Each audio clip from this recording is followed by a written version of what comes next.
महाराष्ट्र राज्य मागासवर्गीय शिक्षक संघटना शाखेच्या वतीनं अध्यक्ष महतेश्वर कट्टीमणी यांनी जिल्हा परिषद सोलापूर पूनम गेट इथं आमरण उपोषणास सुरुवात केली आहे।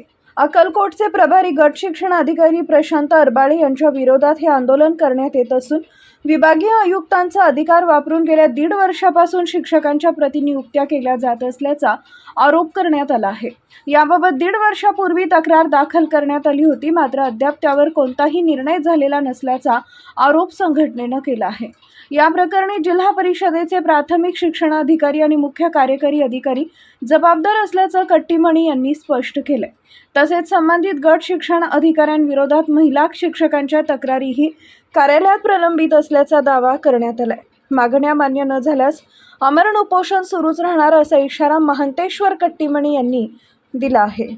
नेमकी मागणी म्हणजे अक्कलकोटचे प्रभारी गट शिक्षण अधिकारी 2024 ला प्रतिनियुक्त्या केले शिक्षकांचे, त्या प्रतिनियुक्त्या करायचा अधिकार त्यांना नाही आहे।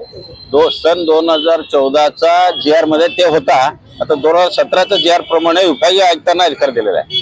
ही त्यांनी 2014चा दाखवून दिशाभूल करून बदल्या केलेल्या आहेत। मग ते आम्ही चौकशी केलो, बघून मग आपलं मुख्य कार्यकारी अधिकारी यांच्याकडे आम्ही तक्रार नोंद केलो।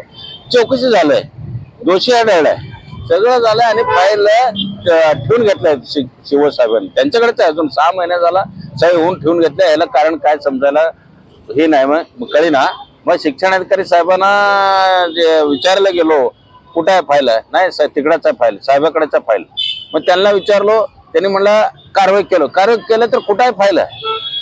2 वर्ष एक टेबलला किती दिवस थांबवा फाईल? 1 आठवडा, 2 आठवडा, 2 वर्ष झालं टेबल, एका टेबल फाईल थांबतंय। ही म्हणजे कसं आहे, आम्ही संघटना 5वा संघटना महाराष्ट्र शिक्षक संघटनेचा हे 5वा हे आहे आंदोलन। फाईलच बाहेर निघत नाही, काय दडले त्या फायल्यामध्ये? कारवाई करायचं ना, करून टाका ना। काय तुमचं काय जवळचं माणूस आहे का, पानावर आहे का ठेवायला त्यांना? तुम्ही शिक्षकांना त्रास करणारे, आणि विशेष म्हणजे 5 शाळा बंद केल्या तुम्ही त्याने पदभार घेतल्यापासून, आणि शाळेवर जाऊन परत महिलांच्या तक्रार सुद्धा आहे, महिला शिक्षकांच्या तक्रार सुद्धा आहे त्यांच्यावर। एवढ्या तक्रार असलेले शिक्षक ते प्रभारी आहे, परिसिद्ध नाही आहे। दुसऱ्यांना का चार्ज देत नाही तुम्ही? त्यांच्यावर कारवाई करा, दुसऱ्यांना चार्ज द्या।